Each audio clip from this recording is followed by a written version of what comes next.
Ladies and gentlemen, welcome to today's episode. This is the Ogaranya, and today we are privileged to have our guest who is a mentor and a coach, and we are discussing about love, relationship as an issue that affects youth.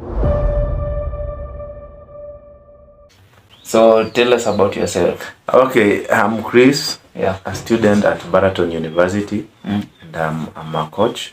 Besides that, I'm the director and founder of Fabrise Technologies. Oh, so about today's topic, what, according to you, what's love? Love is that intensive feeling about someone or something. Yeah. That feeling, that passion about something, to own something, to have something. It is love. Is there true love? Yeah, according to me, true love do exist. Yeah, it exists when two sober minds meet and decide that they want to move as one. There, we are going to have a true love, and it will exist. So it still exists, but it's not common. But Yeah. true love exists. Have you ever been in love, or are you in love? As a normal man, I was once in a love relationship, and as we speak, I'm also in one. How is it? It's okay. It's fine. So why do we have many breakups in our generation? Okay. Because of all those things originates from the initial stage when one looks for a partner. Let's say Chris is out looking for a wife. Yeah. Dennis is out looking for a wife. Yeah. The problem comes there. It's because we don't look for people who are ready to settle with one partner. We get immature minds that are still wants to test the world. So that's how the issue of heartbreaks, depression, sickness comes in. When I was a child, I used to when I was immature, I used to behave in a childish way. In the onsight of my parents, I'll be a good boy. I'll do what is necessary. Just to please them. Yeah, because immaturity does what it wants, but maturity does what is right. Yeah. But now I'm grown up, I'm mature enough. Even in the absence of my parents, I do what is expected, what is right. So when you get someone who is immature Yeah. to date or to settle within life, you are going to have many problems. Because when you go away from that person, you will start to behave like a child. He or she will do what she wants, not what is right. For instance, you go back at your place, you leave your wife, maybe your girlfriend. Yeah. She will start to behave like a child, maybe flattering with other men, sleeping around because you are not around. Yeah. The moment you come back, she pretends to be good.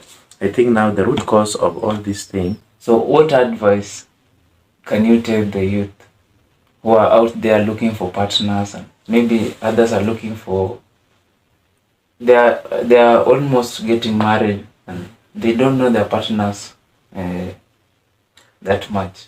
I think as for me, the best advice to give them, the best gift to give them, Yeah. gift them, is to look for someone who is ready to settle Yeah. in life. Someone who understands what life is. Someone who is mature enough to handle all the responsibilities that comes in relationship. Someone who does what is right, what is expected, what is ethically, biblically, and globally accepted in any relationship. Because there is this saying that says that relationship, especially love relationship, is like a devil worshipping. You have sacrifices to offer daily. So someone who is ready to make daily sacrifices to sustain that relationship, someone who is mature enough is the point. And what about many people talk about beauty and brains, and according to what you are saying, you are focusing on the brain side. What about beauty? You know, they say that men are attracted to what they see, and they say that beauty, the body or the figure of any woman can make her get a husband, but the character will make her stay in that marriage. So you can get a good looking woman, but you may not settle with her because of the characters. So let's forget about all these things about beauty and base our selection on character. Yeah. Because with the good characters, be sure that she will be a good mother to your children, she'll be a good wife to you, and she'll be a role model to any other women in the community. But in a situation where you have a lady who has a good character, but you as a man, you don't have money, like you're poor, still struggling. What are you supposed to consider as a man? As a man, Yeah. I think for that case, if that woman will understand you and accept you the way you are, then you can move on. Else, if she doesn't understand that you're still a hustler, you don't have financial muscles, then you have no other way but to break up with her. And you as a person, are you engaged, married, or? I think, as I mentioned at the beginning of this, I said you asked the same question but in a different version. Yeah. And I said that I'm in one relationship with one woman, Yeah. not many women.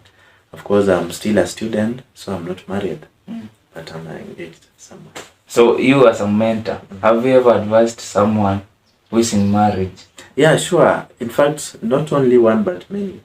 People always come to me seeking for advices, seeking for coach on which step to make, which way to go in the issue of marriages.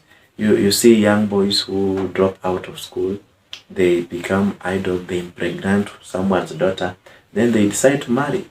Such people are not even ready to settle in life. They are not ready to handle all the responsibilities that comes in marriage and relationship. So in the process, they encounter many challenges and difficulties in life, and they don't have that strong muscle to handle these challenges. So ndio unapata wanakutafuta, talk about this, oh my wife has done this, and you see most of these boys and girls, they do solve their problems by a phone. Yeah, instead of sitting down with a partner and say that this and this identification, but you find these people, they solve their issues on phone. So I've handled many cases, and I'm glad that nimeona some of them kuna positive change. And how do you manage to tackle them yet you're not married? Okay. Not married.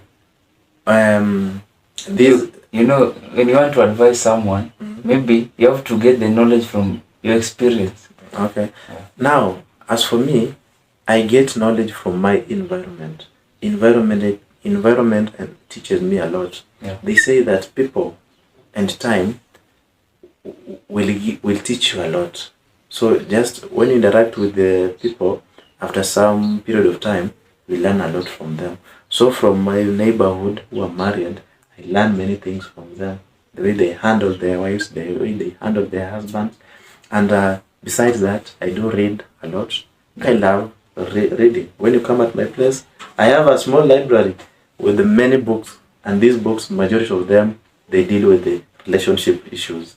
Because I think 99% of youth are affected by this issue, relationship. Yeah, it's a major issue. Yeah, so besides the reading and learning from people, I have mentors also. So sometimes I visit them and I see the way they handle these issues.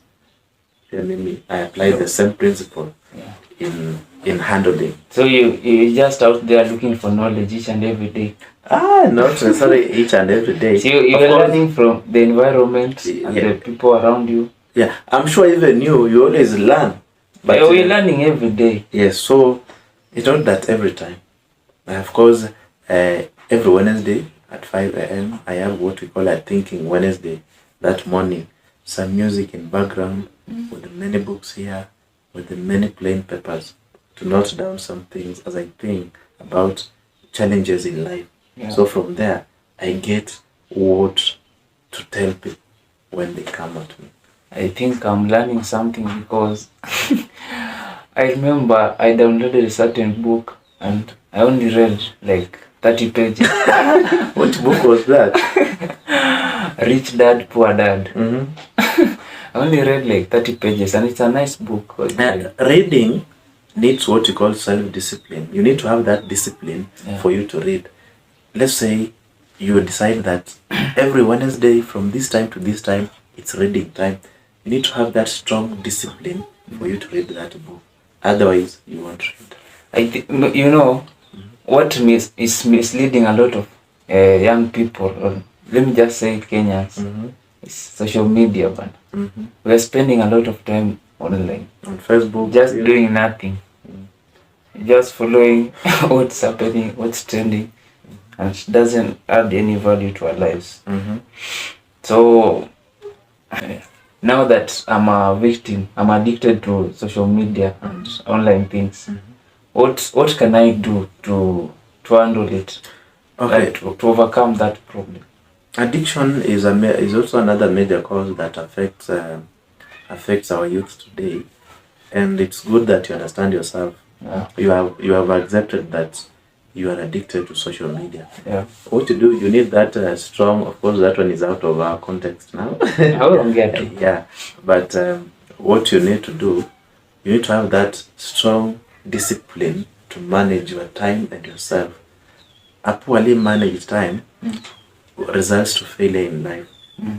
You need that proper planning, strategic planning in life to achieve many things, even your dreams and goals. They say that failing to plan is planning to fail. If you fail to plan your time, if you fail to plan that 24 hours of your time, you spend 80% of that hour in social media, or you spend 50% sleeping, then you are in the process of constructing a strong tower of poverty and failure in life. But planning yourself earlier enough and managing your time is the key point in addiction. Yeah. So when I continue that habit, poverty will strike you like a vagabond. Poverty will strike you. So in a situation where a girl or a lady ameachwa na boy wake and she has not accepted it, like anataka kumrudia na boy amtaki, nini nafaa fanye? I think the beginning of this year I had the similar case with a certain lady from around, and in a sense that the boy is not as dumped. To say ukweli, in this case, the woman has been dumped by that man, by the boyfriend. So it is actually to accept and move on. And there is this case, unapata she has been dumped already, but she doesn't want to accept anything.